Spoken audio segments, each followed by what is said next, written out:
بابل کا مینار، تاریخ کا بلند ترین مینار، جس کو بنانے کا مقصد تھا آسمان کے خدا سے جنگ کرنا، لیکن جن لوگوں نے اس کو تعمیر کیا ان کا انجام کیا ہوا، اور دنیا میں رہنے والے انسانوں کی زبانیں الگ الگ کیوں ہیں، اور کیا اس بابل کے مینار کی پرسراریت کی کوئی گھڑی آج کے زمانے سے بھی جڑی ہے، یہ سب کچھ ہم آج کی ویڈیو میں بتائیں گے۔ تو سٹارٹ کرتے ہیں ہم آج کی اپنی ویڈیو، بابل کا مینار، ٹاور آف بابل سٹوری۔ السلام علیکم دوستو، اس دنیا میں پائے جانے والا انسان نہ صرف ہزاروں زبانیں بولتا ہے بلکہ نہ جانے کتنے قبیلوں اور قوموں میں تقسیم ہے۔ یہ سوال تو بہت سے لوگوں کے دماغ میں آتا ہوگا کہ جب سبھی انسان حضرت آدم کی اولاد ہیں تو پھر ان کی زبانیں اور قومیں الگ الگ کیسے ہوئیں؟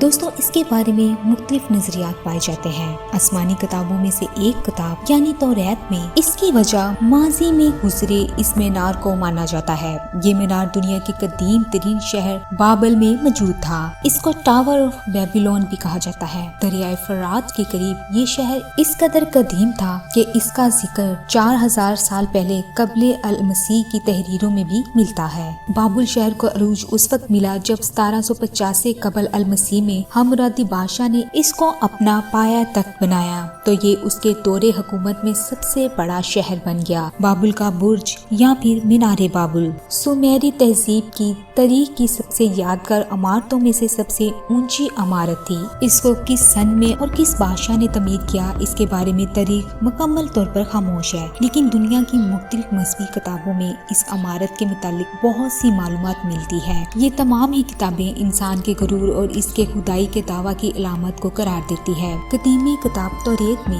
طوفان نوح کی تباہ کاریوں کے بعد بابل شہر کا ذکر کچھ یوں بیان کیا گیا ہے کہ طوفان نوح کے بعد حضرت نوح کے بیٹوں سے آبادی بڑھی، ان کے بچے ہوئے اور ان کی بھی سینکڑوں اولادیں ہوئیں۔ زمین پر بہت سے لوگ ہو گئے اور سب لوگ ایک ہی زبان بولتے تھے اور مل کر رہتے تھے۔ اس قوم کو حکم دیا گیا کہ وہ مشرق کی جانب ہجرت کریں اور شہنار نامی زمین پر جا کر آباد ہوں۔ عبرانی زبان میں شہنار 2 دریاؤں کی سرزمین کو کہا جاتا ہے۔ ماہرین اس لفظ سے مراد عراق میں پائے جانے والے 2 دریا یعنی دریائے دجلہ اور فرات کی درمیانی وادی کو کہتے ہیں۔ یہاں رہتے ہوئے نوح انسان نے بہت زیادہ ترقی کی، وہاں ایک عالی شان شہر تعمیر کیا اور اپنی زندگیوں کو آسان بنایا۔ پھر اسی قوم میں ایک ایسا بادشاہ گزرا جس کے دل میں یہ خیال آیا کہ اس کو مٹی اور اینٹوں سے ایک ایسا مینار بنانا چاہیے جس پر چڑھ کر وہ جنت تک رسائی حاصل کر سکے اور وہ سب لوگوں پر حکومت کرے اور لوگ ایک ہی جگہ پر رہیں۔ لیکن خدا یہ نہیں چاہتا تھا کہ سارے لوگ ایک ہی جگہ پر رہیں، وہ چاہتا تھا کہ لوگ پوری زمین پر پھیل جائیں۔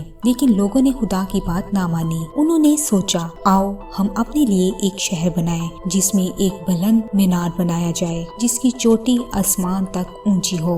یہاں ایک اور چیز نوٹ کرنے والی ہے کہ پہلے زمانے میں لوگ پتھروں سے عمارتیں بناتے تھے، لیکن اس وقت کے لوگوں نے عمارت بنانے کے لیے مٹی اور گارے کا انتخاب کیا، جس سے ہم یہ جان سکتے ہیں کہ اس تہذیب کے لوگ کچھ زیادہ ہی ایڈوانس ہو چکے تھے۔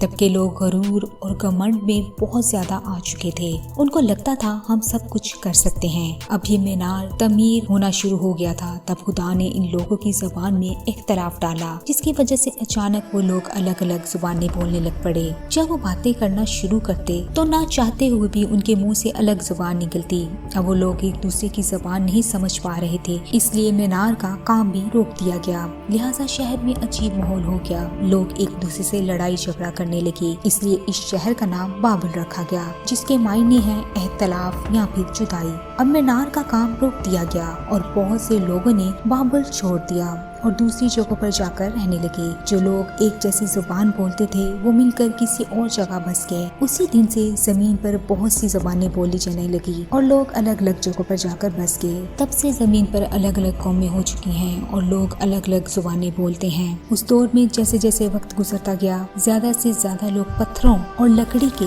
مینار بنانا شروع ہو گئے، وہ بتوں کی عبادت کرنے لگے۔ توریت میں بابل کا برج بنانے والے بادشاہ کا نام درج نہیں، البتہ دیگر قدیم کتابوں میں اس بادشاہ کے الگ الگ نام درج کیے جاتے ہیں۔ کچھ تاریخی کتابوں کے مطابق یہ بادشاہ نمرود تھا جس نے خود کو دنیا کا خدا سمجھا اور آسمان کے خدا کی تلاش کی غرض سے یہ مینار تعمیر کروایا۔ تاریخی حوالوں کے مطابق بابل کا یہ مینار بادشاہ بھگتے نظر کے عہد تک موجود تھا، جبکہ بہت سے تاریخ دان اس کو ایک رصد گاہ بھی خیال کرتے ہیں جہاں سے کائنات میں پھیلے ہوئے اہرام فلکی پر نظر رکھی جاتی تھی۔ البتہ بابل کے اس مینار کی قدامت کا اندازہ آج تک نہیں لگایا جا سکا۔